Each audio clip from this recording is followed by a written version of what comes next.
Welcome to the Enlightenment Evolution Hour. I am your host, Rob Gauthier, the ET Whisperer. The Enlightenment Evolution Hour is a part of the Enlightenment Evolution Network. Any ideas expressed by the guest, myself, or commenters may not necessarily reflect the same opinions of the Enlightenment Evolution Network. Enlightenment defined. It is the state of giving or receiving greater knowledge and understanding about a certain subject or situation. Evolution defined. The gradual development of something, especially from a simple to more complex form. So what is Enlightenment Evolution? The state of giving and receiving greater knowledge as we develop from a simple to more complex human being living on Earth for our soul's experience. Welcome now and join us as we explore our Enlightenment Evolution Hour together. The Enlightenment Evolution Hour is simulcast live every Wednesday at 10 o'clock p.m. Eastern, 7 Pacific from the Enlightenment Evolution Hour page, Matrix Minds Facebook page, and the ET Whisper YouTube channel. It is also redistributed from the Forbidden Knowledge News Network and Conscious Awakening Network. Hey everybody, welcome to the Enlightenment Evolution Hour. I am your host, Rob Gauthier, and we are here for a beautiful day. We had a little bit late of start, tech issues. Our guest is coming from all the way across the globe, and we are going to be chatting with her very soon. Heather Taylor is an amazing person. We're going to interview her, talk to her, connect with her, listen to her, but we're going to do that after all of your either very favorite thing or very most unfavorite thing is our announcements. So first of all, for the show, there are no definitive answers on the show for this moment. We will have guests next week, the week after, and on and on. I believe actually next week I'm going to have Ruben Langdon as a guest, but we have many guests lined up. We just have to set the dates. Things have been a little crazy. Network announcements, there are none other but go to Out There Talk with Valiant himself. That's an Instagram live show at Out There Talk. And if you go to Out There Talk on Instagram Live every Tuesday and Wednesday at 11:59 p.m. Eastern, you will see the show. It's a great show, great guy, a lot of great information, a lot of great guests there for everything that is out there. And then we have announcements for the ET Whisperer, and there are quite a few of them. One of them we'll be talking about a little bit today because we have a guest who is part of the event that's coming up in June, and that's on Mount Shasta, and that is the Lemurian Life Expo. It's going to be in Mount Shasta. It's going to be June 20th through the 24th, I believe. It is the Friday, Saturday, Sunday, and events on Monday of that week. And it's going to be an amazing thing with a lot of great speakers, a lot of great people, and a lot of great energy. And we're going to have that. You can go to the website on that. There is also a link in the description, whether you're watching it live or you're watching it on playback. There will be a link for that event in the description. Then the very next month, I will be in Connecticut, and I will be doing CE5s on the ocean. I am going to be there with Glenn Mate, and that's from the Stargate Crusaders. Also on the etwhisper.com website. You can go there, click on the poster. It'll take you right to the website. The early bird special is done there, but pricing includes all accommodations and lodging for that event. And August, we have a very awesome event in New York. I still can't say the name of the town in New York, but it's a very beautiful place out in the middle of nowhere in the cabins with our dear friend Jim Charles from Human Colonies. That's not on the website. And the reason that's not on the website is it's not quite like the other events. There's no website to go to register. You have to be signed up for the email list to learn how to get to that. They're working on getting a working link to purchase tickets, but for now, you basically fill out a form and send them the PayPal preferred price, whether you're getting lodging with them or whether you're getting lodging nearby. That can be found on my email list. So if you're not a part of the email list, feel free to go to etwhisper.com, and within 20 seconds, it'll say, hey, do you want to be a part of our email list? Slap your email in there and you will get on the email list. And I don't overdo these emails. I know a lot of places you sign up for those and you get 30 in a month. I will give you maybe one a month, maybe a couple a month. And if it's near an event, you might get one every week. But even that, there's always deals and specials. Just on this last one, there was 10% off 3-question channeling questions. So you can always check that out too. Also, for ET Whisper adjacent announcements, Kalina Angel, keep an eye on her YouTube channel. If you type it in, Kalina Angel with 2 L's, she's the only Kalina Angel in the world that I'm aware of, and the only one with a YouTube channel. If you put that in, she is going to be uploading her next video very soon, which is going to be an amazing thing. And I think that does it for announcements. I want to tell you guys a little bit about our guest before bringing her in. Heather Taylor has become. I'm sorry. Let's start over again, guys. We tried to rush to get in here after we got Heather on. Take a breath. All right. So Heather Taylor is a beacon of wisdom and divine force behind Get Tailored. And Get Tailored is her own expression of the work that she does, which is a program and a lot of great things inside of that, which we'll be talking about. Her journey from being bound in a wheelchair and walking wellness experts, profound testament to resilience of empowerment. As the CEO of Get Tailored, she embodies the essence of the 5 elements of you, offering a holistic approach to wellness that integrates mental, emotional, physical, spiritual, and etherical. And as a 5D producer, Heather brings a unique vision to each creation, harmoniously blending collaboration, clarity, and integration and integrity. So Heather is an amazing person. I could tell you a lot about her, but instead, I think I'll just bring her in, and we're going to bring her in just 1 second. Welcome, Heather. I appreciate you being here. Hello, how are you? I'm so grateful. Thank you. Oh, we're grateful to have you here. And our guests are going to be grateful to see you too, because um, we have guests that we do on camera for those platforms that have video available, but a lot of them are audio only. So if you are listening on audio only, you can always go to YouTube and watch Heather and I have a chat. So it's great to have you here. And I want to jump into a lot of things, but I need to start where I start with every guest, and that isn't so much about your story of the journey. Yes, I do want to talk about that. And yes, we'll definitely get to that. But I want to go to that very place of childhood where you have influences, experiences, things that opened you up to be the person that has the story, if that makes sense. Yeah, that makes a lot of sense. Um, that's a big question and a long one. Um, I guess where I would start is I was born this way, really. I started reading for my parents when I was 5. Didn't know that's what I was doing. For my blood mother, it was taking a drive in the hills, and for my blood father, it was going for a walk. So it was always there. Um, I for a long time I thought, oh my gosh, I'm something wrong with me because I was having these crazy visions and experiences at 5 years old. And then my grandfather said, every church has a mystic. We just don't talk about it because sometimes it's hard for people to discern what is actually in service and what isn't. So it was I had a very intense childhood. So I'm not sure where you want me to begin with that. Do you have like a follow-up question, or you want me to just kind of go?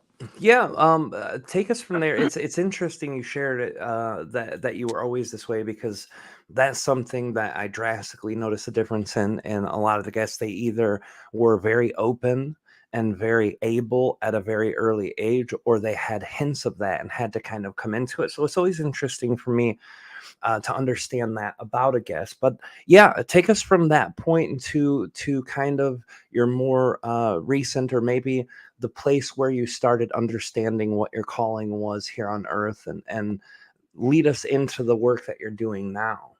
Oh, okay. So when I was little, I was very headstrong in my beliefs. I think I've always kind of been that way. But, as we grow as adults, we become more grounded and more less, hey, what I'm saying is real kind of thing, and more into this is who I am and how I walk, and however you resonate and walk is perfect. There's this divine transformation as you start to grow into an older human soul, and it allows the elder, wiser parts of your actual soul consciousness to come in. When I was small, oh my gosh, this is a funny story. So I was one of those kids that would find any kind of nature that I possibly could everywhere I was. So if there was like nature in between the brick walls, I was in it, and I would come back to the house and I'd be covered with spiders and webs and talk about all the fairies I saw and what was happening with our earth. And I would convince the kids to eat berries and leaves and different flowers and things when we were playing outside. And the parents went to my blood mother and said, your daughter's going to kill our kids, and she's talking them into eating all these things around the complex. Oh no. And so my blood mom took me to the doctor, had me pick all the stuff I was feeding these kids, because I was little. I was like, maybe, I did it my whole life, but this happened when I was about 7, 8 years old. And I went to the doctor, and the doctor's looking at all these things, and he's like, these are all really good for your body. How did you know that it was okay for them to eat that? And I was like, I've always known, I was being told. So it's kind of like, probably a huge challenge for my blood mom to raise me, because that was the kid I was. It was just always that way. And I could always see. So when I was 5, I remember I had a really bad flu, pneumonia. It almost killed me. I was very, very sick for weeks. And I had gotten up from the bed, and I walked into the room, and I was a little bit disoriented. And I said, everything looks like a carnival hall of mirrors, Mom. I can see every single life, every part of me. So I'm this 5-year-old kid, and I can see all the different layers of myself at once. So I'm sure it was an intense childhood journey for her as well.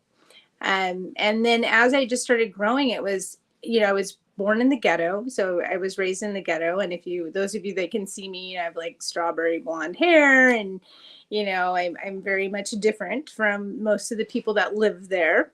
It was quite a struggle in that space. So, it was, nobody wanted to face themselves because they didn't know what that was. In the ghetto, it's all about survival. And, I felt very, very singled out. Like, I stuck out like a sore thumb. So as I continued my journey and I started to grow a little bit more, and was becoming more aware, I would stand there, this little kid going, God made a mistake. This is not my family. What am I doing here? I need to be somewhere else. And I just felt so alone, and I could see everybody's truths and pains, and they didn't want you to see that, because they couldn't see it themselves. And I loved them all so much. So I didn't understand. I was so heart-centered as this little girl. I didn't understand, like, why can't you understand that it's God and that it's spirit and that there's angels and all these beings? And it was just, no matter what, I had so much faith, and I still do today. I've always really beat to my own drum, because when you're seeing those things, it's kind of hard to be like, yeah, that's not happening, when it's all you see all day. And then when I was younger, or a little bit older, I was on the streets selling drugs at 11 years old for a family member. And that was really scary with the Mexican mafia. And I was sold on the black market, and Archangel Michael helped me escape. So it was, and told me step by step what I needed to do to get out.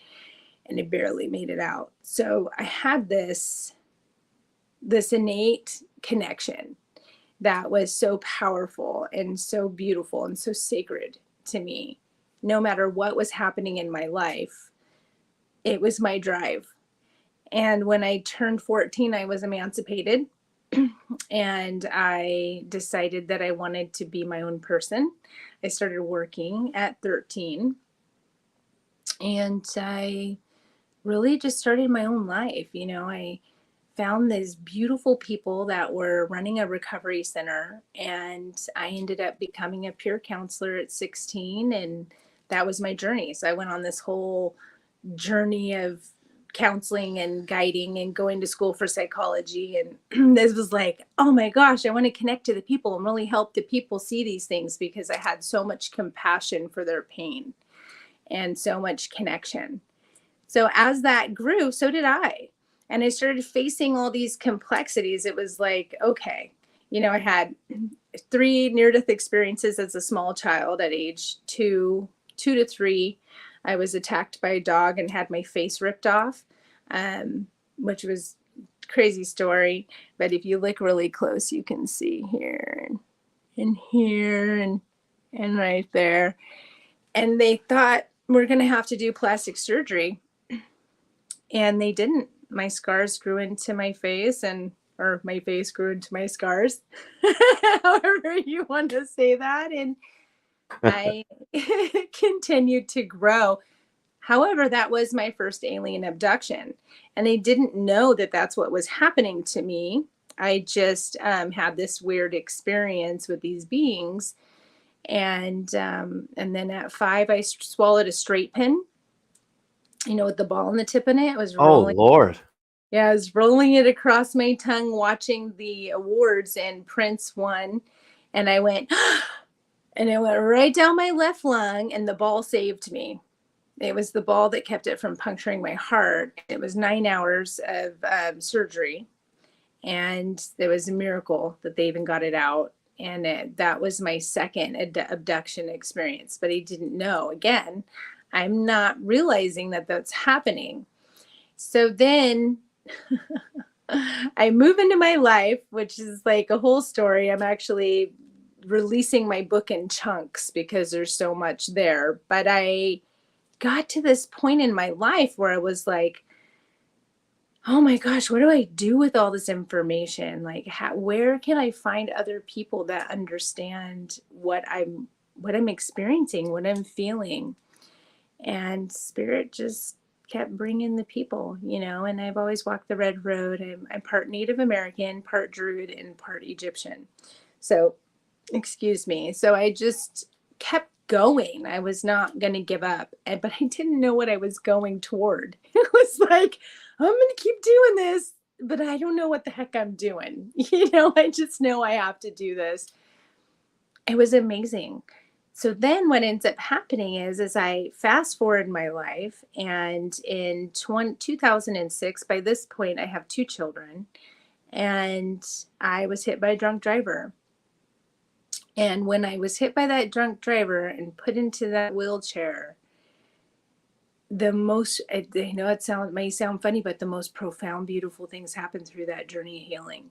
I mean, the people that I met, the connections I was making, just wheelchairing in a hotel, because we were homeless in the wheelchair. I was technically not a resident. I was out of state when it happened. And the powerful part for me was that I had been stripped down to nothing. And yet I had more awareness and connection than I'd ever had in my whole life. And I didn't even think that that was possible. And I felt very scared and very alone and very supported all at the same time, if that makes any sense at all. Yeah, that's got to be a frightening experience, having a close call to death. From my own perspective, I would say, well, at that age, I wouldn't have known any better. It would have just been like, oh, bad luck a lot of times.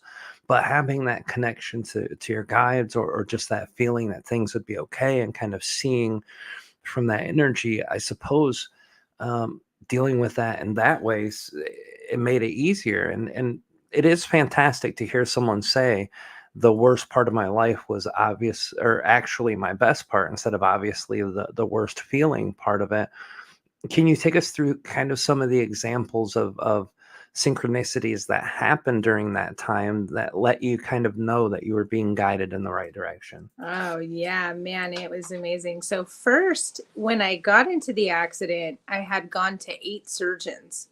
7 of them wanted to just put a titanium rod from the base of my skull all the way down to the base of my spine. Oh, Lord. 26 years old.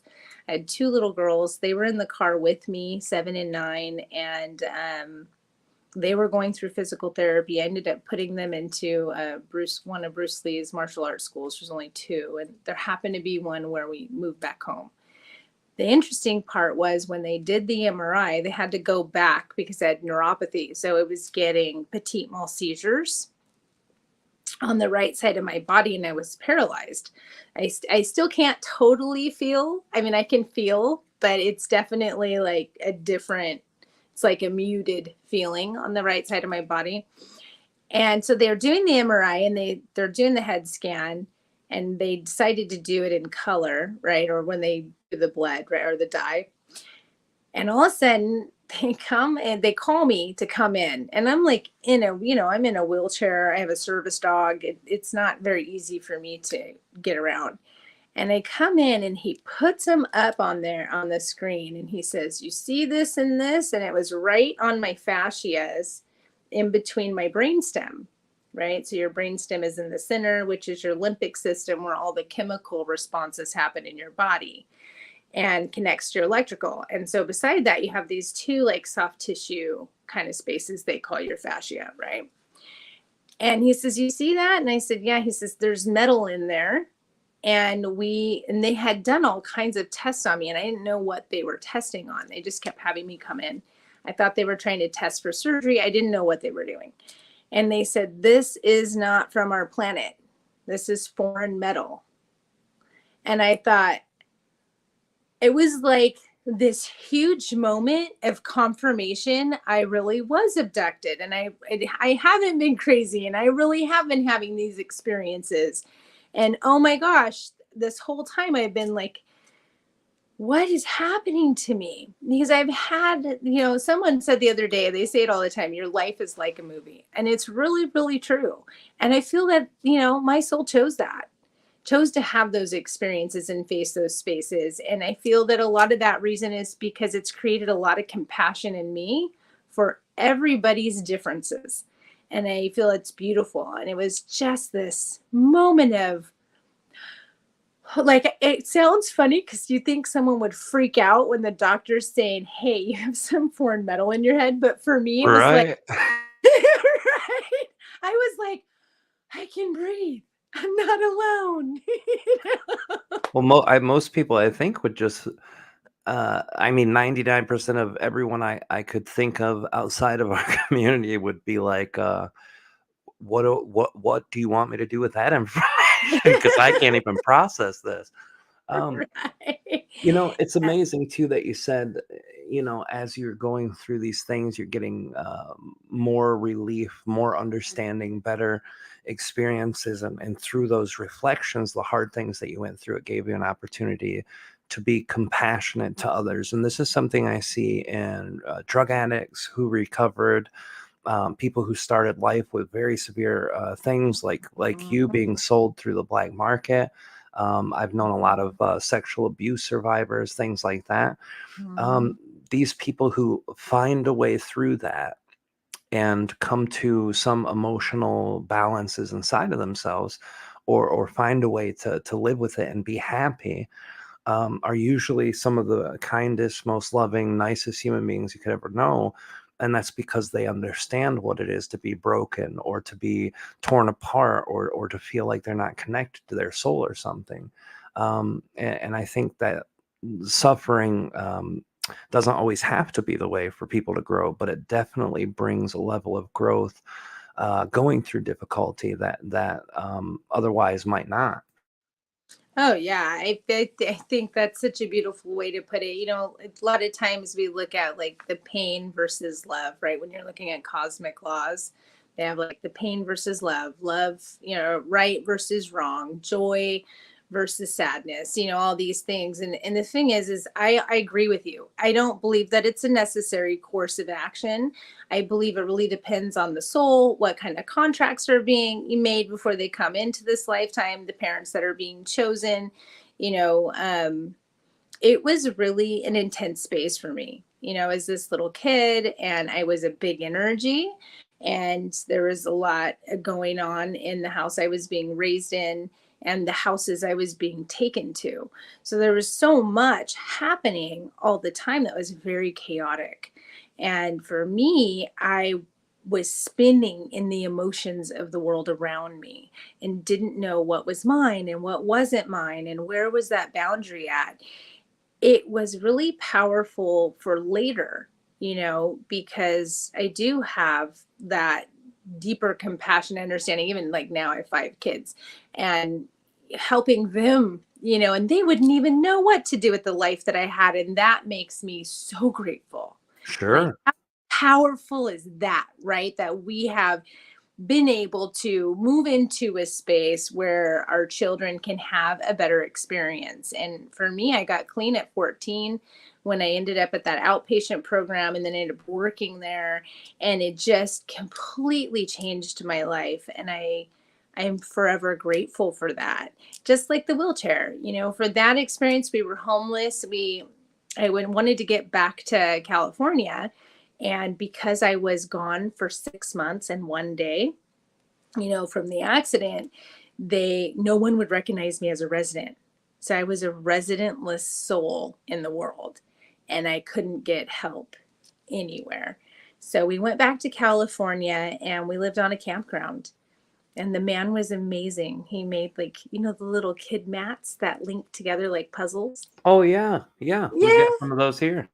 Right. I know they're the best. So that he linked them all together for me so I could wheelchair in the woods around the campground. And my dog would pull me. And then it was amazing, Rob. I had no idea how we were going to eat. I didn't know what we were going to do. I just knew I needed to get back home and I needed to become a resident somewhere so that I could get my Social Security and get a new doctor and get healed. It was like, yeah, this is not the end of my story. This is the beginning.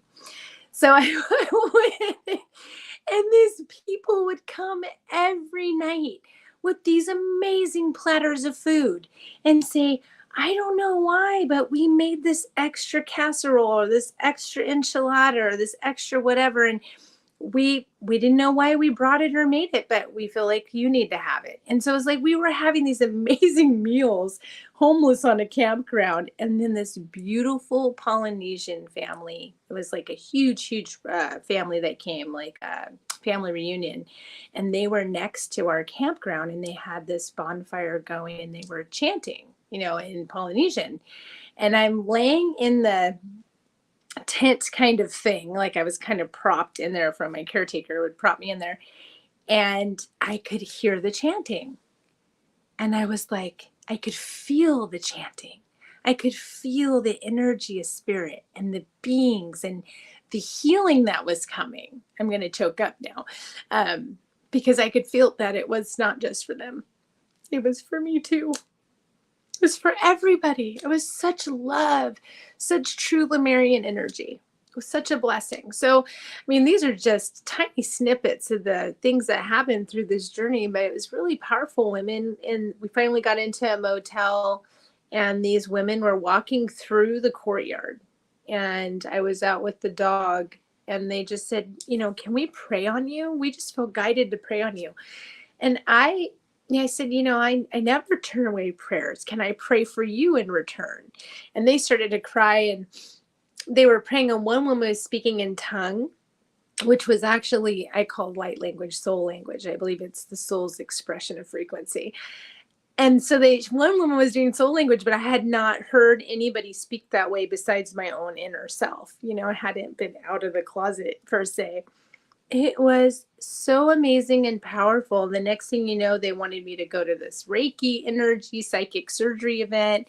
And these elder women saw me and they immediately put me on a table and they were just doing all this work. And I was like, okay, all right, these are my people. Like they understand how my energy flows and what I need to learn. And I am so teachable. I'm ready.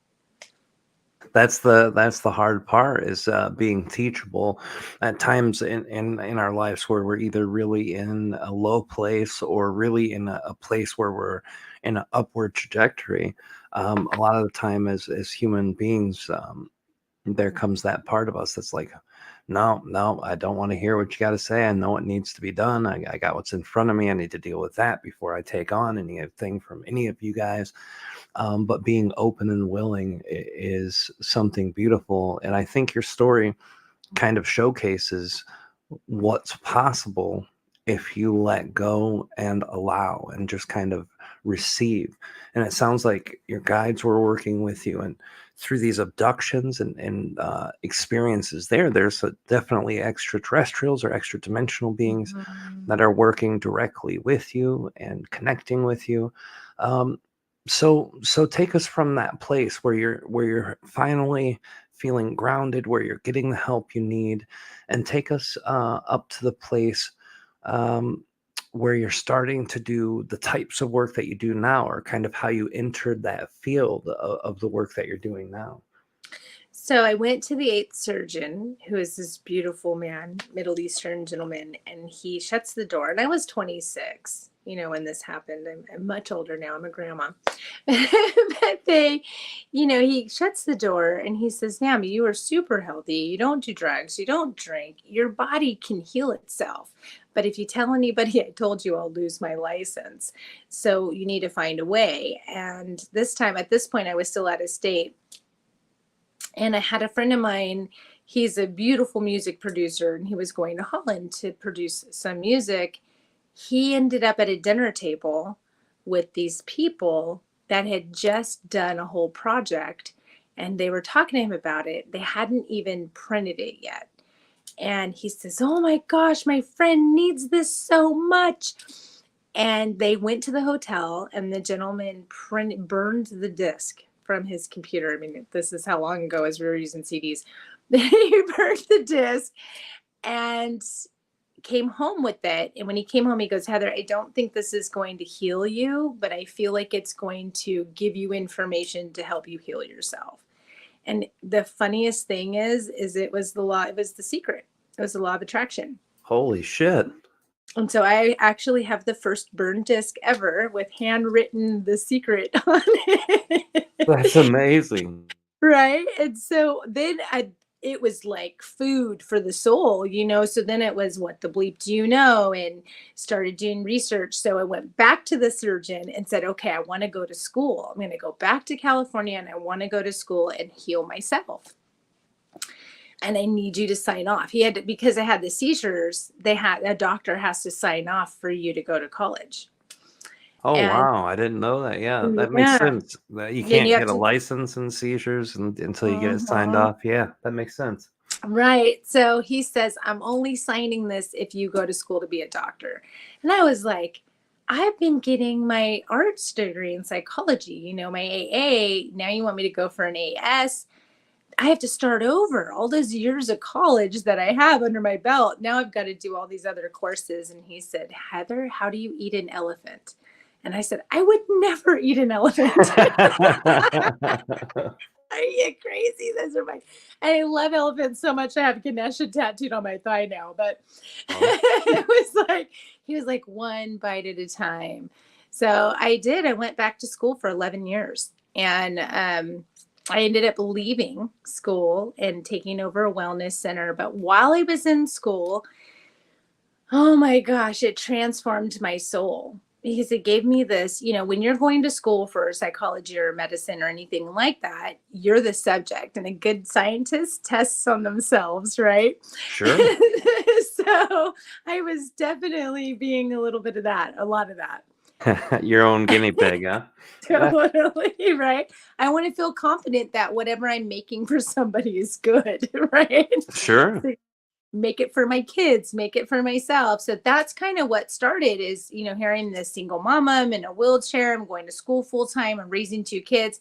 They said I'd never have any more babies. I ended up having my son. And then a year later, I adopted my daughter, who's now 18. She was 6. And then I had another baby. And I was starting to check off my bucket list. Everything that all the doctors said would never happen, I was like, no, it's happening. And it took a year of move my big toe. So I had to like tell my brain, to tell my leg, to tell my ankle, to tell my foot, to tell my toe to move, and just really focus that energy and send it down and really get those neurotransmitters moving in the body, and it was and I did. Once I moved my big toe, it was just kind of getting over the atrophy part. So I was in kinesiology classes and just really studying my body. And then people just started coming to me for readings and coming to me for, hey, my child has autism. I've been trying all these different things, but they're smell sensitive, they're sound sensitive. Can you please help me? Or, I'm suffering from Lyme. I've tried everything. So people just kind of started coming out of the woodwork saying, hey, can you help me figure out my own self? And then this woman, I ended up moving to the Bay to get a deeper education, higher education. And she wanted to retire. And she says, there's 35 employees here. We're in the red, but they feel comfortable with you running this place. And are you open to running this wellness center? And I said no. I said no 3 times. I did not want it. I saw the possible pains. I saw the other person involved in what she was struggling with inside of herself. And I know that when we decide to step into something with somebody, and it could be business, it could be education, it could be friendship, it could be a love relationship, it could be having a child, any kind of relationships with people, whatever they're doing and wherever they're at, whatever they're struggling with, you're going to witness or experience or be impacted by, especially if you're making a contract of some kind, whether it's Oh, running for a sure. business, right? So for me, it was like, love her, but I also see what she's going through, and I'm done with all this pain. Like I'm ready to get into the other part of my life and really just start bringing in that joy and fruition and really being focused on helping people help themselves and hold space for that and love them through that. So I ended up saying yes after the 4th time. And it hurt really bad. It definitely did. However, it was probably one of the most powerful growth spurts in such a short, condensed period of time in my spiritual learning of teaching. And it was amazing. And, the place got saved. I took it for 6 months. They ended up doing a story on it in the paper. I got it into the black. It was no longer in the red. And I really didn't want to do like hair and nails and those things. Not that I don't love them, because, I'm a nail girl. But, Sure. But just I not up your alley. yeah, I wanted to focus on healing, and I wanted to focus on working with minerals and how to combine that with herbs and doing, psychic surgery and really just working with the being in that way. And then I started to understand that those outside expressions of self, that soul, that's what our bodies are, right? Our bodies are simply the expression of our soul and where it's at. And I started to appreciate that and see the beauty in that, and see the beauty in what these ladies are doing when they're doing hair and how they're actually pulling energy out of people. And I started working with them. They started becoming my clients. And I was like, wow, this is powerful. How I just kind of cast it aside and then realized, oh my gosh, this is healing too. Everything is. Every single little thing that maybe we might bypass in the day can be the most profound experience that completely shifts the largest things in our life. And so I sold it. I decided to sell it and moved to Mount Shasta. I was called to the mountain, very strongly called to the mountain. And it was amazing. It's still running today. It's a beautiful location in the Bay. And I'm really honored to have been a witness and a steward there. The biggest thing that happened to me in that salon was a question had come up. I was teaching a class with a bunch of kids, which was just like amazing. We were filming it, and there was all these orbs flying around, and it was just really powerful, beautiful class. And one of the kids, I think it was a mom, I don't remember who asked, but it was a mom and a kid. And they said, what is it to be a teacher? How do I become a teacher? And I said, what I feel a teacher is really just a master student, because I'm learning from you guys every step of the way. I learn from my kids. I learn from my grandbaby. I learn from the guy down the street. I feel that to really be a master teacher, that just means that you're a master student and you're always open to learning and recognizing that that's what this journey is about, right? Expanding and learning and loving the souls. And yeah. I really love that, being a teacher's a master student, because that's very true. And it's something that, even through my own channeling, something that Art have said that caught my attention. We assume that these people of great knowledge, or these entities in higher dimensions, or these, gurus, whatever we praise as humans as more than us or better than us, even if it's other humans, there's that part of us that says, oh, this is the teacher and I'm the student. But Art have said one time, well, he says it a lot now, but the first time he said it just broke my brain. He said, when we're connecting to you and you're asking us these questions, we're reflecting those parts of yourself that we haven't seen before. And by doing that, we get to see parts of ourselves that we never saw before. So as you're asking and we're answering, you're learning. And as we're answering and looking at all of it, we're learning too. So congratulations for growing, and thank you for helping us grow. And that really hit me hard, because I'd always perceived him in this light that wasn't praised like a lot of people do with higher dimensional beings or extraterrestrials. I never gave that kind of praise to them. But I always saw him as, hey, this is the teacher, this is the guy, this is the one who tells me what I need to know. And it really humbled me, because I know in aspects of the work that you do, the work that I do, in this community, when you share something that's valuable, people will automatically assign that role to you. Hey, this is a teacher, this is a person who's doing something. And I never felt comfortable with that. But And me putting it too. through that lens, it's actually beautiful. Yeah. Yeah, no, I feel the same way. I'm always telling my students, your guides are learning from you too. And just as much as, you're calling in for all the support, have you asked if they need support? Mm, you know? that's a powerful question to ask. Absolutely. I love that. Oh, that's amazing. And I'm glad you had that opportunity. When you got called to Mount Shasta, uh, first of all, now that you've spent time there and you've kind of really integrated into that area, um, do you know now why you were called there in general? And secondly, um, if you do know, tell us a bit about that. It's my soul's home. I've always been there.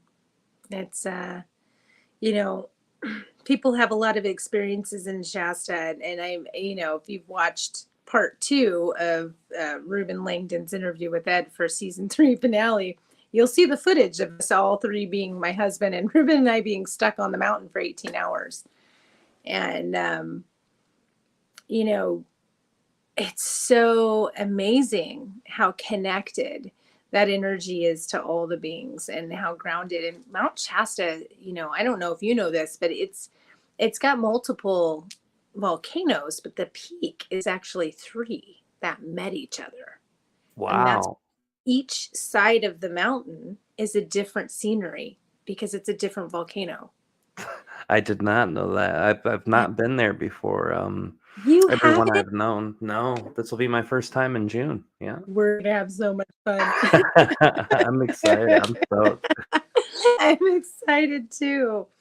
Yeah,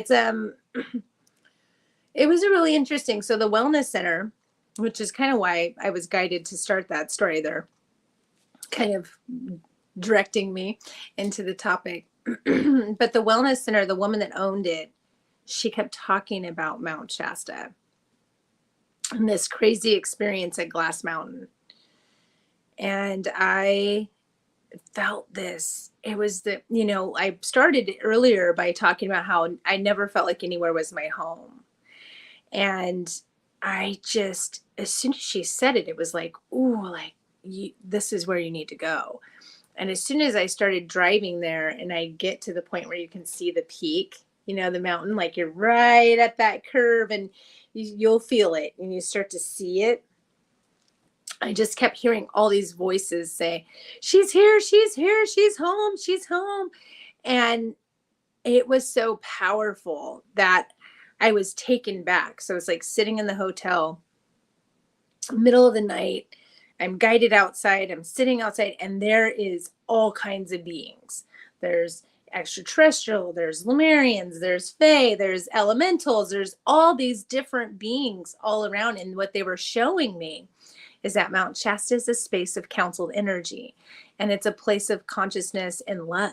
It's not about judgment in the differences. It's more about embodying and embracing and supporting the differences in each aspect because it creates a whole.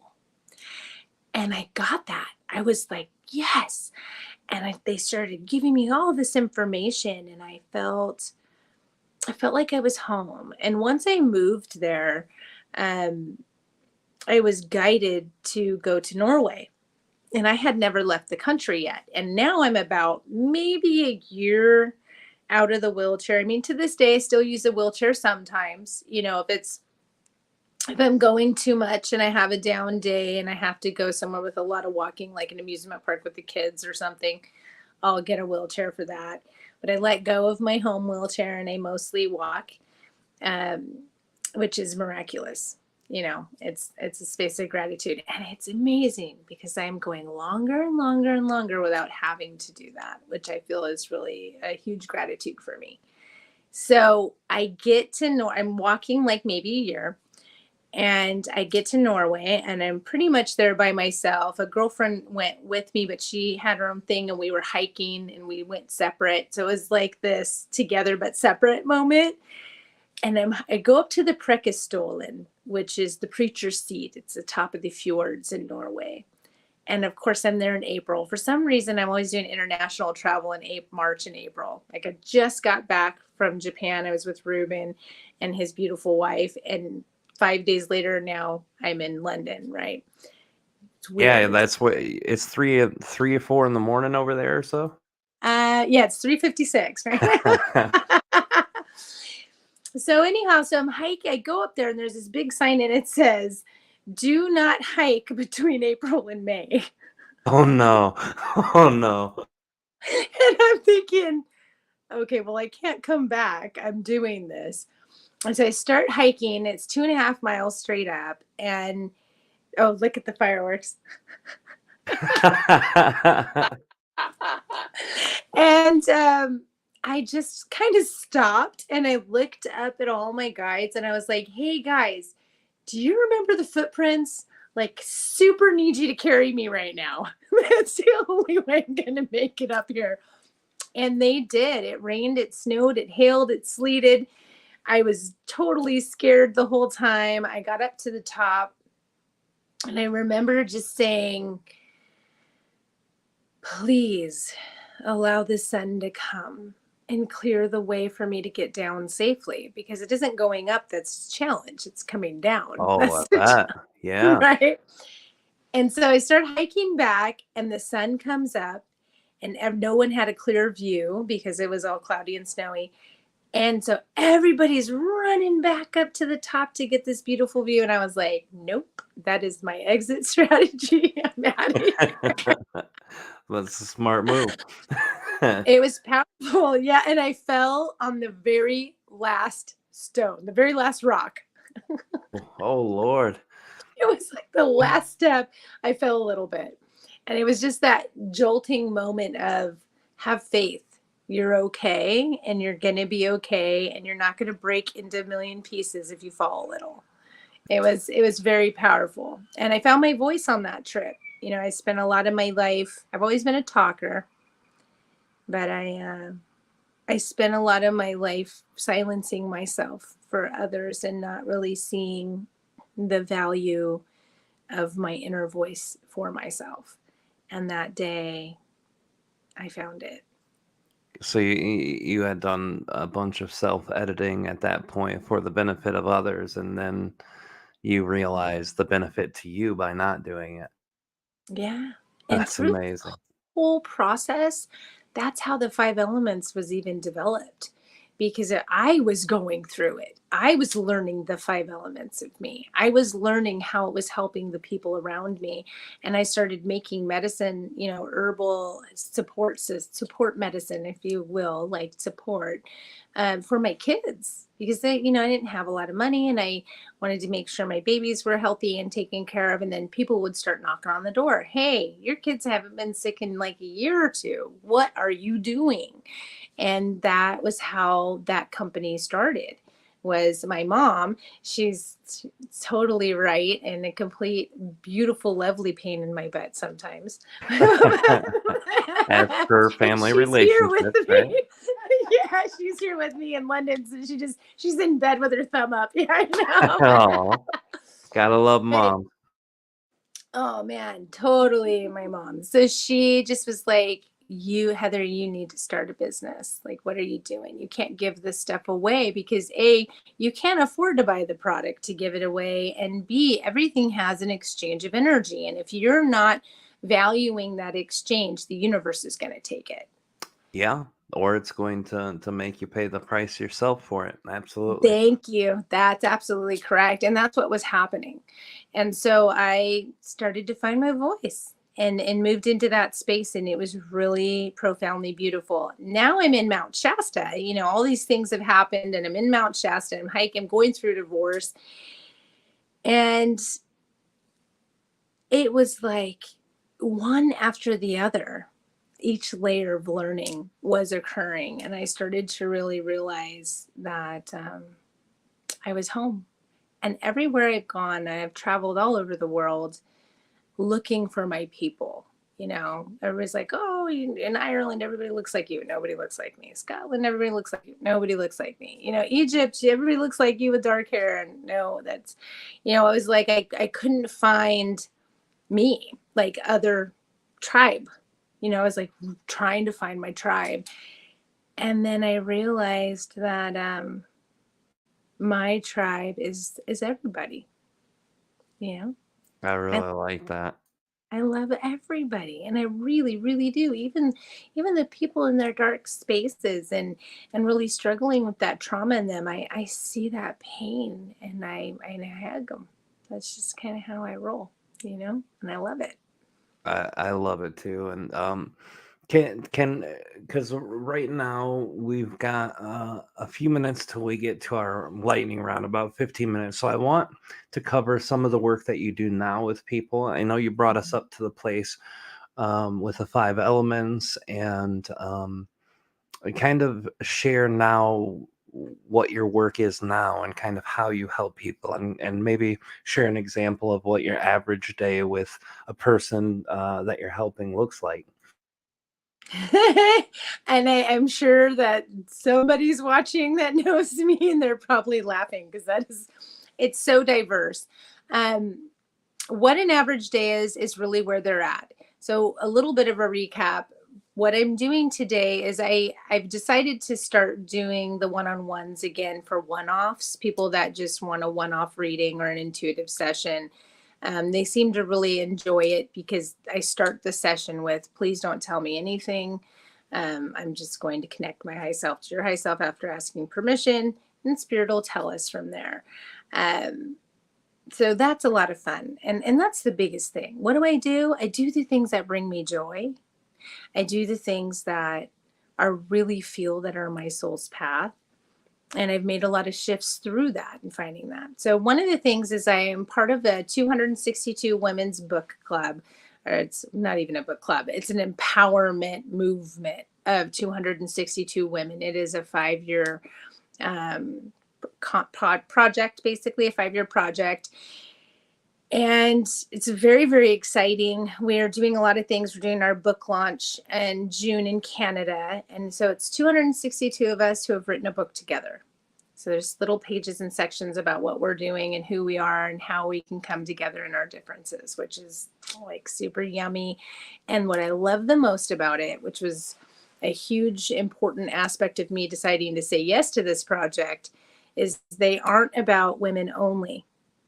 They have men supporting them. They're about supporting men. And I feel like that is so important and sometimes so heavily missed, that it isn't about it being about women or it being about men. It is about us being souls and working together, no matter what human reflection we're experiencing here. And that is a powerful thing. So it's 262 Women's Project. I'm super excited about that. I'm also doing courses. I have a prerequisite course that's 16 weeks in order to get into focus spaces. Right now, I'm working with a few surgeons, like some general surgeons, a heart surgeon, a neurology, neurosurgeon.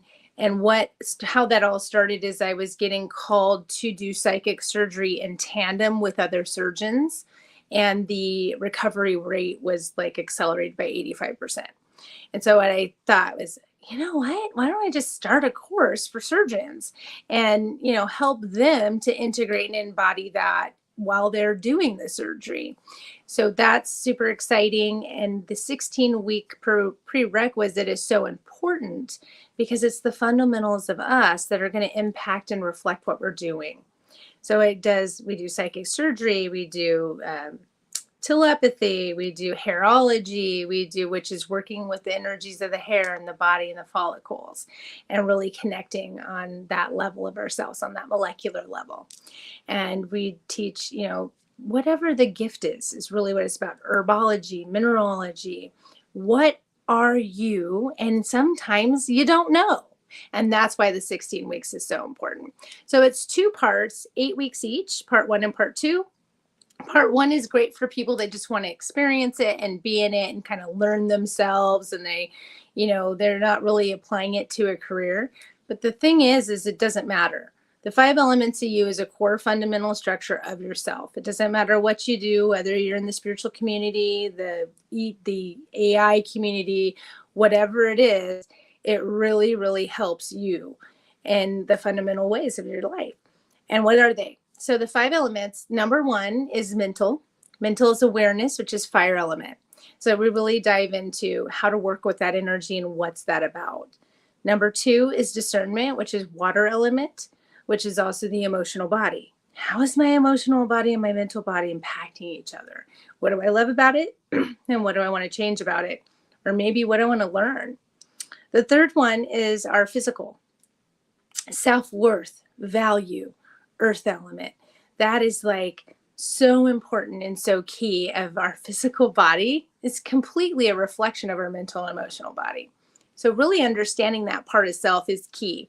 The 4th element is containment, which I love, right? It's spiritual, it's our soul, it's air element. So it's about taking all those 3 elements, bringing it into self, and really having a look at how am I impacting the people around me? How are the people around me impacting me? And what am I loving and what am I freaking not loving?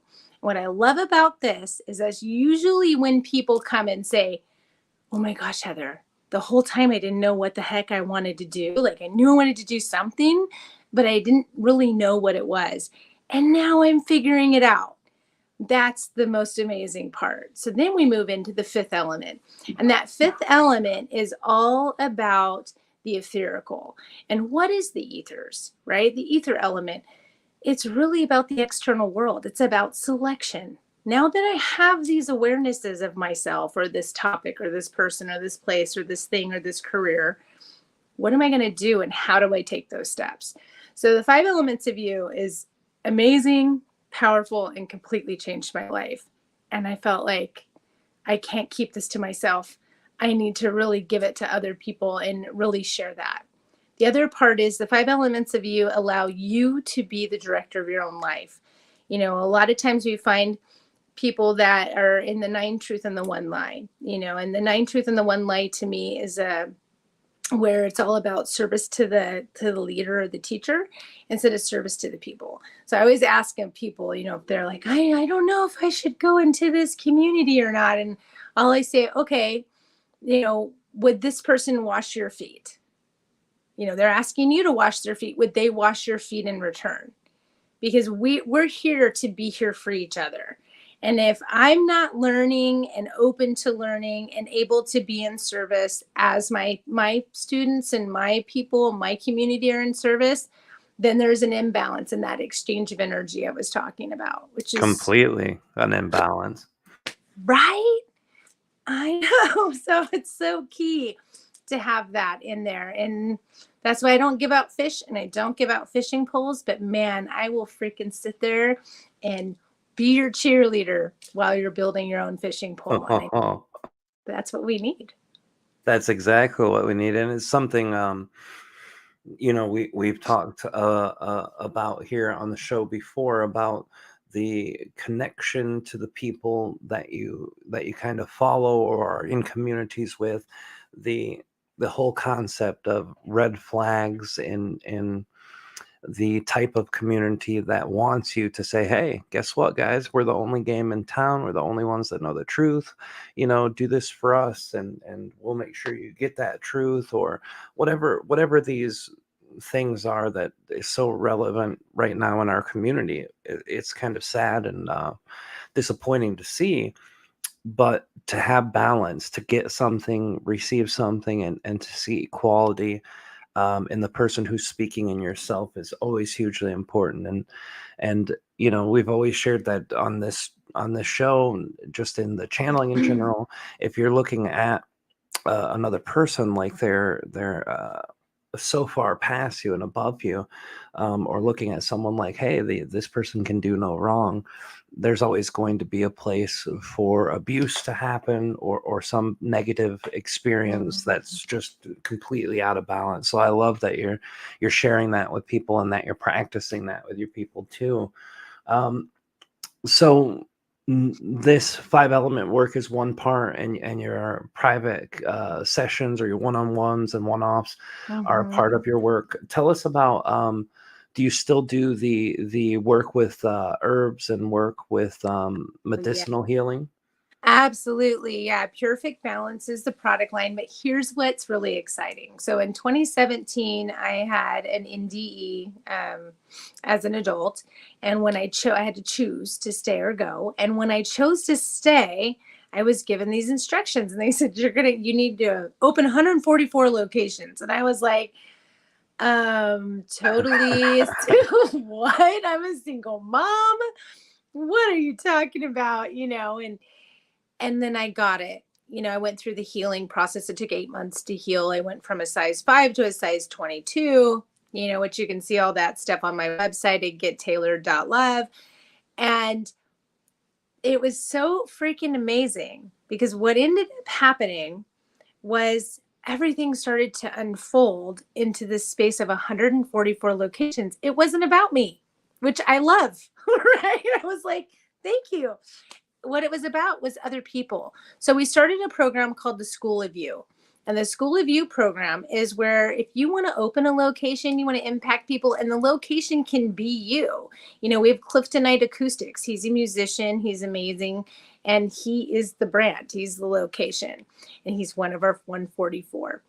We have Adriana Farina. She's a hairologist. Amazing freaking soul. I love her with every part of my being. I love everybody so very, very much. And I'm so blessed to have her in that deep level of my life.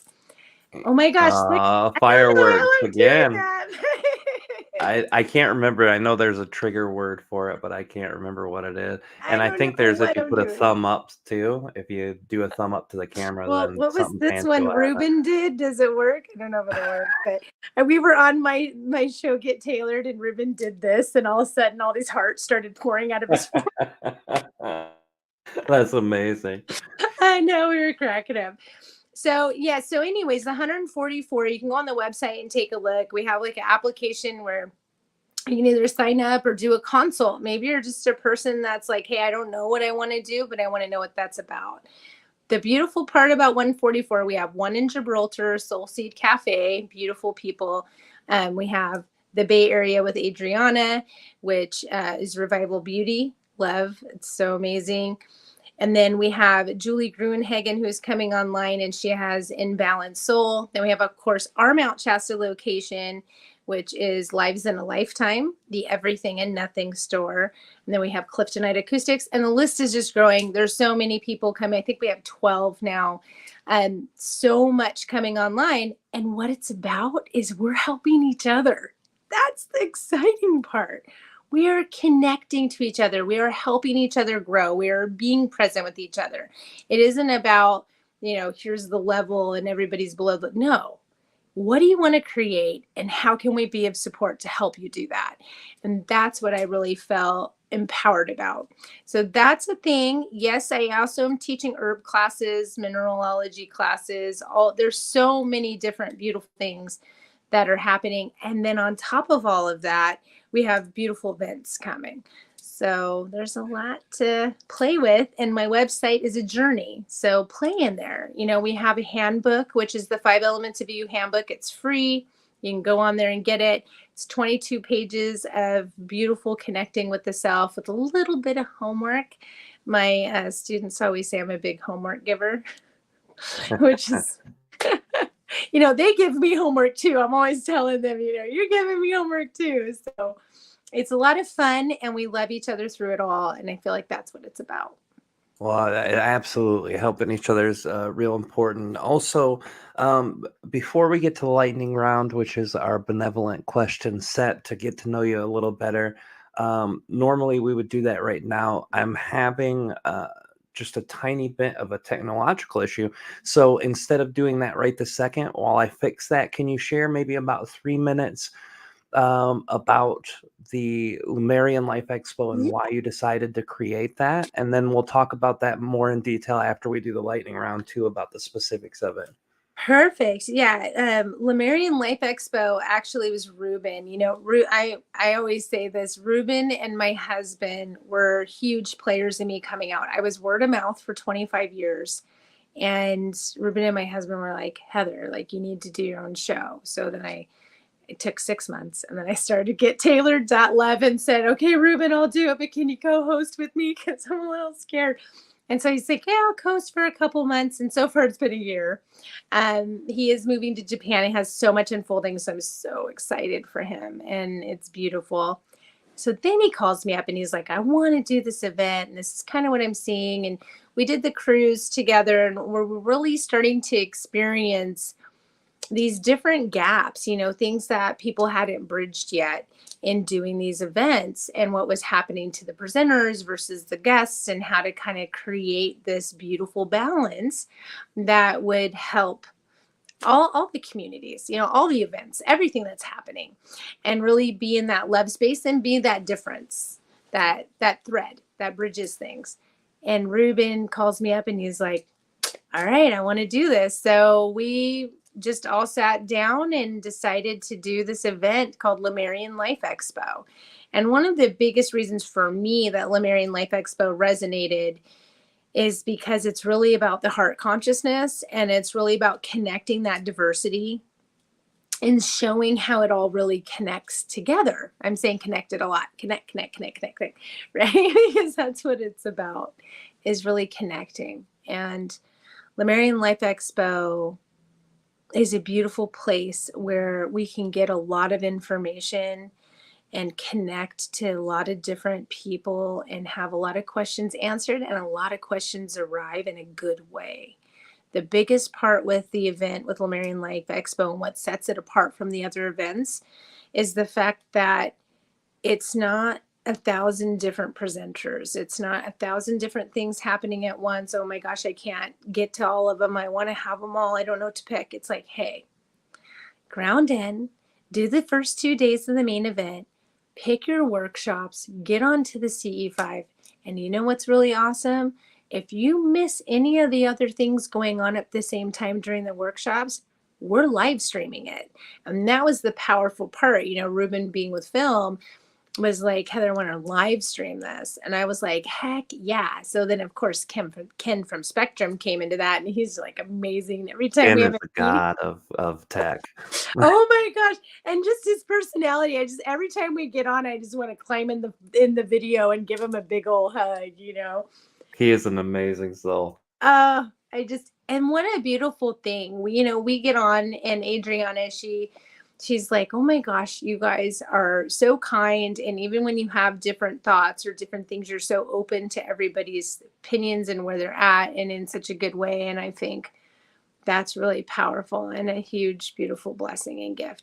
And it doesn't mean we're not human. I mean, my husband is one of the owners, and just last week I was like jet lagged, and he's jet lagged, and he's trying to jump back into the world with the kids. I'm getting ready to leave for Europe, and we're on the call, and I'm trying to ask for something, and he's thinking I'm asking for something else. And there was it was never like negative or this harsh space, but there was definitely like this tension. I was like, baby, I don't think we're connecting our communication right now. I love you so much. Let's talk about it later. And I think that's what it's about. It's not about us not having our humanity. It's not about us not having those differences where we can't connect. It's about being able to be the witness, recognize the self, become accountable, and ask, am I being self-full? And what is self-full? Self-full is a balance between selfless and selfish.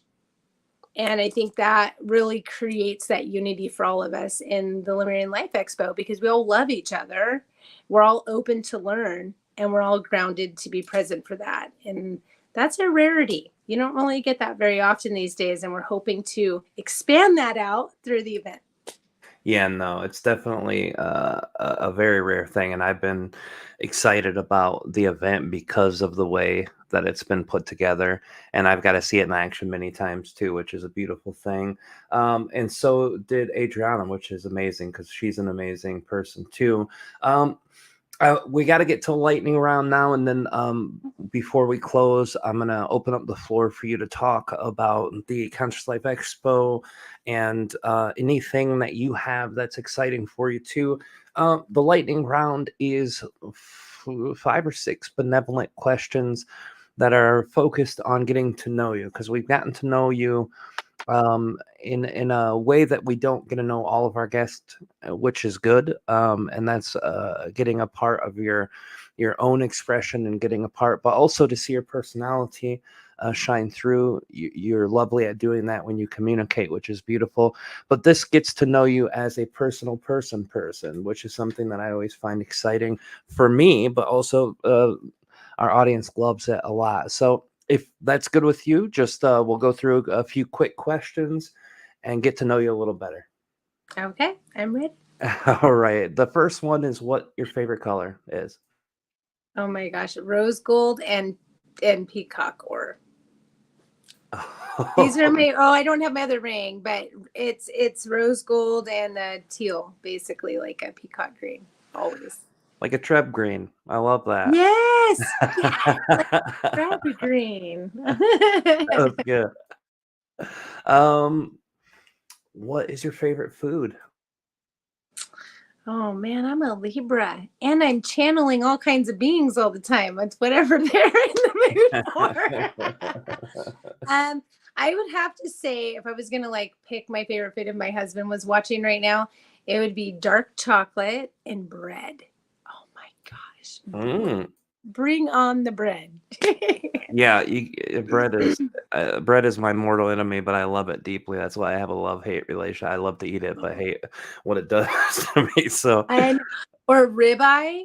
Oh my gosh, I have a deep, intimate relationship with ribeye, like Wagyu ribeye steak. It's definitely a ceremony for me because I really honor what it is. So yeah. yeah, it's the hard part about eating meat in general. It's the whole thing about the lack of wanting to see the factory farming and stuff. A lot of people ask, hey, in the spiritual community, how can you eat? And I always tell them, you have to understand and appreciate the animal for who they are, what they are. Their soul obviously came to be a food or substance. Otherwise, they would have never created that experience themselves. And if you beat yourself up about having to eat meat. Some people can't be vegan. Kalina's one of them. She went like 4 years being vegan, and she got deathly ill. And everyone's like, "Well, you're not doing it right." Well, actually, I am. I'm studying. I'm changing. So yeah, it's definitely a thing. And you're right. Ribeyes are amazing too. And Well, I and appreciate I feel those. like that with fruit and vegetables too, because Sure. they're living and they have consciousness and they have feelings. I mean, when you put up, you can put that little tool they're using up to the trees or the fungi, and they have their own frequency. And trees have hearts. I mean, do you know eaglewood resin, which is amazing, is sacred. It's sacred and ceremonial. They go and collect it, and it's from all different types of trees. But what it is the heart of the tree gets a sickness and it starts to produce this resin.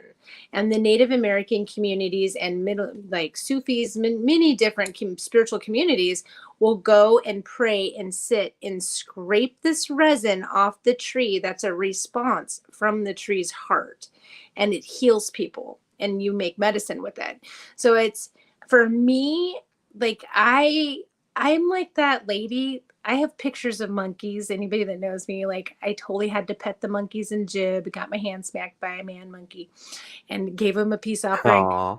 I am that person. I love trees. My whole body, I have trees tattooed all over me. I love the nature of that. And so what I started to realize was when I was eating the carrots or eating, the vegetables, I was having that same experience with that consciousness as I was with meat. And so I started to realize, wow, this is an exchange of energy. And when we eat, it needs to be consciously appreciated. And I started realizing how fast I eat because I was raised in the ghetto and a survival. We were lucky to have food sometimes. So I was like, I am not honoring this when I'm putting it in my mouth and chewing it. I'm just like trying to get done eating.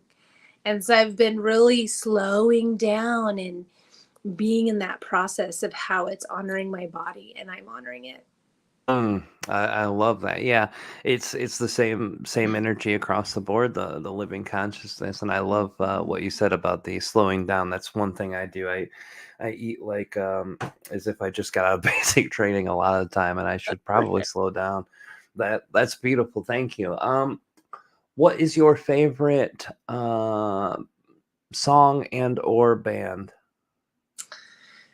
Oh man, these are really hard questions, Rob. I know some people just don't have favorites, and they hate these. They're like, dude, I can't pick any of these. Well, I love Body right now with the music. I've really been loving Body Gold by Oh Wonder, because it's all about the head in the clouds and the feet on the ground and being in the balance of both. And I love that. And then You and I, which is about Paris. And my husband and I had this, not, it's about France. But we had this amazing experience in France and really kind of embodied a lot of that journey that song is talking about. So I think that's one of the things. And if I was going to say my favorite band, I don't know that I could give a favorite. I mean, I honestly love pretty much every genre, and it just depends on where my energy and my soul is at. It's, for me, I feel like, a lot of times people come into their spiritual awakening or into their, spiritual community, and they feel like, oh my gosh, I have to let all these things go that I love about myself. And I always feel like I just want to be the moderation in me. Sometimes I want to go listen to some metal and put on my Doc Martens and, go have a good time. And sometimes I'm totally like, on my whole flight, I was in classical music. So sometimes I'm beating the drum, and singing Native American songs. And I also notice when I'm channeling whatever beings coming in, they're me to specific types of music. So it really just depends on where I'm at. I don't think I could give a favorite specific to a song, but I love the feeling of the drum. I mean, if we were going to pick like an instrument, I would say drum, violin, and cello for sure. Yeah, I love that being where you are too, because a lot of people are surprised when I tell them that I love the genre of gangster rap. It's one of my favorite types of So music. does my husband. Yeah, I have to be in the mood for it now more than I used to be. I used to be able to just listen to it anytime, but uh, Yeah, it's part of my experience, my growing up. I was very Mhm. deeply into it, and just because my mind changed about the content of the music doesn't mean I don't enjoy music, the musician's creative process, and the sound of Yeah. it. So it's definitely I hear you there. Um, what's your favorite animal? Oh my gosh. I know. This is the lady that thought the goose was gonna give her a hug, and I'm like running towards him. Come on.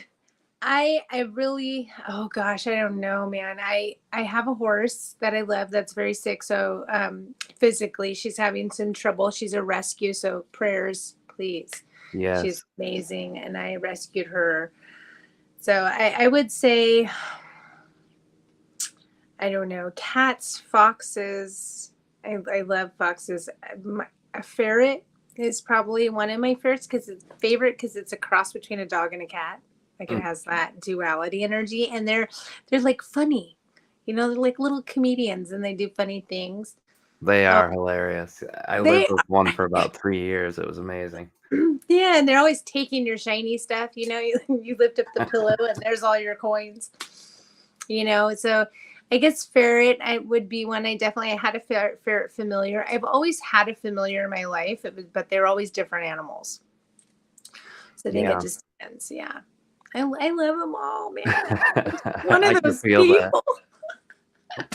Well, I love I that you almost love feel them all. guilty choosing. Like I'm choosing. I'm like, but I love you guys. I love you guys.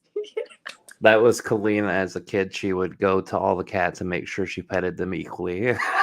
So I Yes, yeah. I resonate with that very deeply. Oh.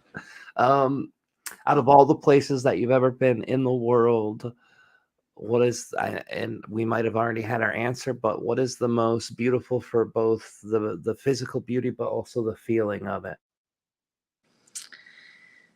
I would have to still say Mount Shasta, and I've been to a lot of sacred places. But it's Yeah, just my soul's home. It doesn't mean that I haven't been to powerful, amazing. I mean, oh my gosh, Japan was a whole journey. I was being guided by koi fish, having my husband write things down in Japanese, and then following the guidance and researching the Japanese words, and they completely aligned with every shrine, every torii, every place we went to, and it started with these elder koi fish. So, and that's kind of how my life is I go somewhere and it's animals that guide me or to something that's sacred, and then I'm at the base of Mount Fuji walking into the largest torii in Japan, being guided by beings, and the names they give me, I look it up later and it's actually the beings for those sites. So I think that no matter what, there's this great beauty. And when you really look at it, it's like your soul's home is that connected space where you anchor and ground. It's like your hub, right? But then you reach out to all the places because we're all connected. There I goes love that. that word. I love that.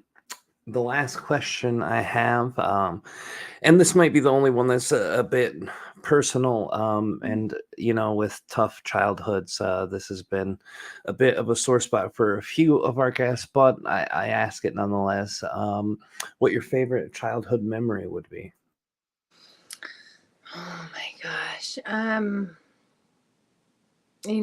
Again, it might sound really funny or different to people, but when all the chaos was going on and all the drugs and all the abuse and all the craziness in my house and all the stuff around us, there was this apartment complex that I would hop the wall every day to get home. And there was these two walls in between two apartments, and in between the walls was all these natural trees and eucalyptus trees, all kinds of stuff. And I would jump down in between the walls and go into this magical land and just be with it. And that was a great memory. I had an uncle that I loved very, very much. And he would show up every so often. And I told him about it. And he said, you know what? I want to take you somewhere. And he took me to the freaking riverbed in Orange County where all the homeless live. But it was like an oasis of a forest. And for me, I was going down this beautiful experience of really witnessing. And he was teaching me about the plants and the herbs and the consciousness and how the people were, and letting me see, what was happening. And that, I think, is probably one of my most favorite memories. That is amazing. Thank you for sharing that. And I'm going to open up the floor to you here in just a minute, to kind of just let you talk about the plans for the expo and whatever else other things that you've got going on and how people can get a hold of you and stuff. But before we do that, I just want to share with you, getting to know you over the last year or so has been a fascinating journey for me, and I can always feel your heart. Um, you and Ben are amazing people, and I really love how you show up, and I love how you share, and I love how you feel from your heart as you share. And I think people are easily able to receive that, which makes you a very naturally magnetic personality and energy. So just thank you for all of that. And thank you for being on the show tonight, too. I really appreciate it. I know it's 4 a.m. over in London, where you're at, but I really appreciate you showing up. Well, I have to tell you, and I'm going to speak for Adriana too, because we were just talking about it. We freaking love you so much, Rob. Oh, thank you. Like, we're like, oh my gosh. I mean, we love everybody. One of the things, though, when we're working with you on this project is like, we feel your heart so deeply and it resonates so much with us. And it's happy tears. And I just want you to know that it is a reflection of you that you're witnessing through me. And it's such an honor to witness that. So thank you. Thank you. And you reflect that beautifully for me and to me. And I appreciate that. See, and I thought I was going to make it through not crying, man.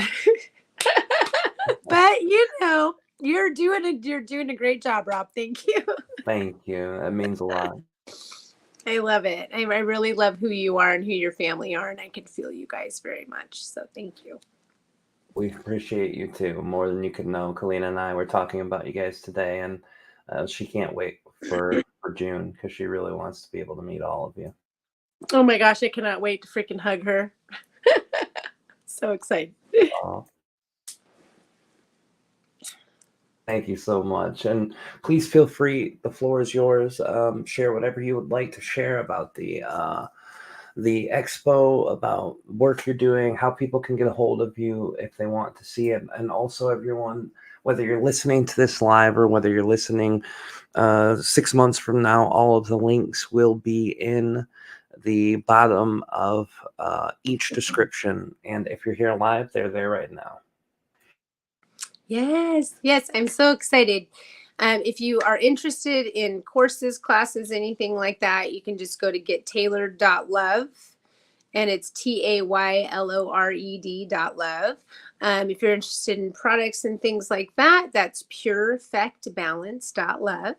Ruben Layden, who we all love and is so amazing, he has the interview with Ed episodes. He completed season 3 with 2-part episode with me.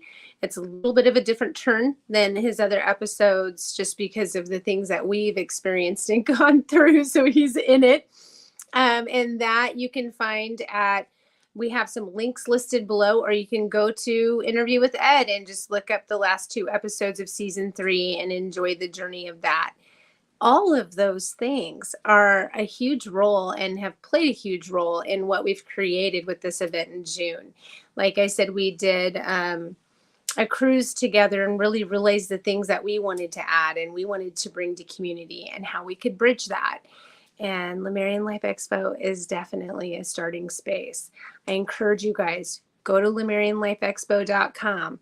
Take a look, experience it. The thing about these websites that my husband built, he built all 3 of these websites, Get Tailored, Perfect Balance, and Lemurian Life Expo. And the thing about them is they're not just websites where you go and you click and you sign up. They are experiences. There are videos, there's information, there's connecting. Because sometimes we might not have that time in the moment to connect in the ways we'd like to. So maybe we want to go back to that website and see it later. That is a beautiful thing about these websites. So enjoy the art. enjoy the creation of it. Feel the love that we're giving you guys, whether you are able to make it or not. And here's the beautiful part too. If you cannot make it in person, we are live streaming the entire event. So you can go online, you can book a package and get the entire event live streamed from your home. And if you are going to go and make it, and of course you can't do all of the workshops, whatever workshops you don't choose, if you get the package, you buy that and you get all the live stream with it from all the courses, all the workshops, all the aspects. Why is that important?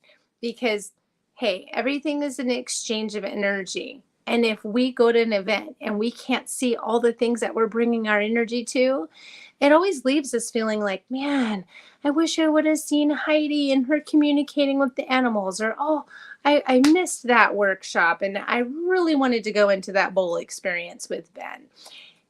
And this way, with the live stream and the amazing things that Ken, we were speaking about, Ken from Spectrum is doing, this gives you guys the space where you really feel like the exchange you're putting in is coming back to you completely. And as you know from this show that we just did with Rob, it's very important to me. It's very, very key that we are in balance with each other as much as possible. And ideally, complete perfect balance. So if you have any questions, we have an awesome help desk at lemurianlifeexpo.com. And you can always, send me an email too. I love to talk to everybody and connect. It's definitely a part of my joy. And yeah, I'm super excited. We've got channelers. I'll be channeling also. I work with Ashra and a community council that I've been working with since I was 3 years old. And I'll be more focused on kind of grounding and helping everybody integrate and embody. We talk about integration, which is bringing it into our field, but embodiment is really living it. And so being able to choose what parts of that you want to bring in with an event with so many presenters, that's kind of important because we want to get that goodness from each person. So come to Lemurian Life Expo. Give me a hug. I'll hug you back and love you to death. And that's just kind of how I am. And I'm sure you can feel that. And I feel like Rob is that way too. We're here to bring the love. And I feel like you guys are too. So come to Lemurian Life Expo, meet us all, and we'll be there ready for you. I promise I do give free hugs, all of it. Me too. Well, thank you for sharing that too. And I can't wait. This is going to be an amazing event, and I'm really excited to get it into it and with the people who are going to be there. As much as I always love doing events, Ruben is probably my closest friend in the community that I have. The way I connect with them and the realness there, and getting to know you and Ben has been amazing. Ken too, Adriana too. Everyone who's working to make this happen is a beautiful soul, and I really love you guys. I'm so stoked. Oh my gosh, we're so stoked too. We love you so much, and we love every presenter coming on here, and it's really amazing. And we're so excited to work with you, Rob, and really support what you're doing because it's so important. It's funny. Somebody said to me something about going through a transition. They're like, I feel like I'm going through a death, and it was like, no. So is it a death or is it the phoenix rebirthing? Sometimes that thing that we were talking early, sometimes it might come across as a pain, but it's actually the most profound beauty. And then after that happens, they're like, okay, what do I do with all this? Lemurian Life Expo is going to give you the tools to that. It's going to help you understand how to connect with your higher self in different new ways. Maybe you're completely connected and now you're getting new information and you want to kind of shift into a new space, or you feel something coming on. This is a great place to experience that. We've got dreams, we've got art, we have light language, we have bowls, we have healing, we have geometry, we have so much stuff for this event, but it's in a beautiful flow so that you don't feel overwhelmed and you can ground and embody that in the way that you need it. And again, guys, we are here to be there for you and hold space and love you through it. So if you need help, that's what our help desk is for. And we look forward to seeing you guys. As you can see, it's June 20th through 24th, 2024. And I look forward to seeing you there. Yeah, and I put up the poster with all the great presenters that are going to be a part of it. Wendy Kennedy, a dear friend, Tyler Ellison's a dear friend, Jamie Price, dear friend, and all of these other people who are here. Obviously, Ruben, Heather, and Ben, but everyone else who's been here. I look forward to getting to know them. I've got to meet personally Gail and Lyrica too, which was an amazing experience. And I'm looking forward to the whole things. And I appreciate you coming on tonight. I really do. Thank you for being here tonight. And thank all of you guys in the chat who have been so amazing, who joined us, who shared. We really appreciate all of your guys' exchanges with us too. Thanks again, Heather. I appreciate it. And I look forward to seeing you in June. Yeah, thank you so much. I'm very, very grateful, everybody. And Rob, you're amazing. And I look forward to seeing you too. Thank you so much. And we appreciate all of you guys who are here. Oh, Daniel James in the house. Hello, hello. Look at that. Daniel James, our good friend. Thank you, everybody, for being here. We love you guys. We appreciate you. Come on back next week and 10 o'clock p.m. Eastern, 7 Pacific on the Enlightenment Evolution Hour. We will have, in fact, Ruben Langdon with us, and it'll be a great thing. He's been on the show a few times. Actually, he was the first live streamed ever show that we did where he was with me during the live stream, besides when Kalina had been on before. So it was an amazing return guest. We'll have him back, and we'll announce other people who will be on next week when I get some dates plugged in. This is the first time I've had to stretch my legs and get some stuff done in the last couple of weeks. So I appreciate you guys hanging in tough. We'll see you guys every Wednesday, 10 o'clock Eastern, 7 Pacific. I love you guys. Have a beautiful night, and we'll see you guys next week on the other side. Good night, guys.